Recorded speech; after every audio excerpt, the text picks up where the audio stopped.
नमस्कार।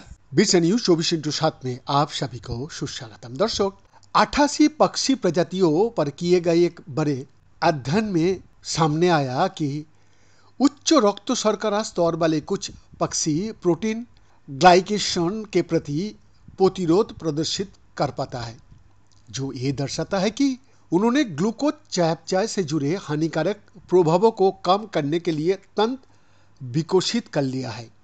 ये अध्ययन पक्षियों में रक्त शर्करा का स्तर, ग्लाइकेशन दर, आहार और जीवन इतिहास के परस्पर क्रिया के बारे में पहला व्यापक तुलनात्मक विश्लेषण प्रस्तुत करता है। ई-लाइफ में संशोधित समीक्षा प्रीप्रिंट के रूप में प्रकाशित ये शोध रक्त शर्करा का स्तर और ग्लाइकेशन का बीच सकारात्मक सहसंबंध की मजबूत सबूत प्रदान करता है, जबकि संपादक कुछ डेटा संग्रह सीमाओं को स्वीकार करता है और ये सुझाव देता है कि ये बाधाएं सांख्यिकीय रूप से महत्वपूर्ण निष्कर्ष को अतिरंजित करने का बजाय अधिक रूढ़िवादी बनाती है।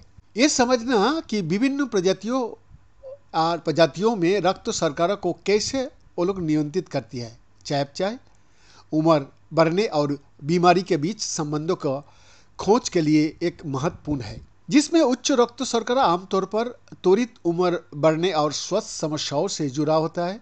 मुख्य रूप से प्रोटीन ग्लाइकेशन के कारण एक ऐसी प्रक्रिया जिसमें शर्करा प्रोटीन के साथ प्रतिक्रिया करती है, जिससे कोशिका का क्षति होती है। जीवन की गति सिंड्रोम परिकल्पना यह प्रस्तावित करती है कि किसी जीव की चयापचय दर, जीवन काल, प्रजनन रणनीतियाँ और व्यवहार पूर्व अनुमानित तरीका से विकसित होता है।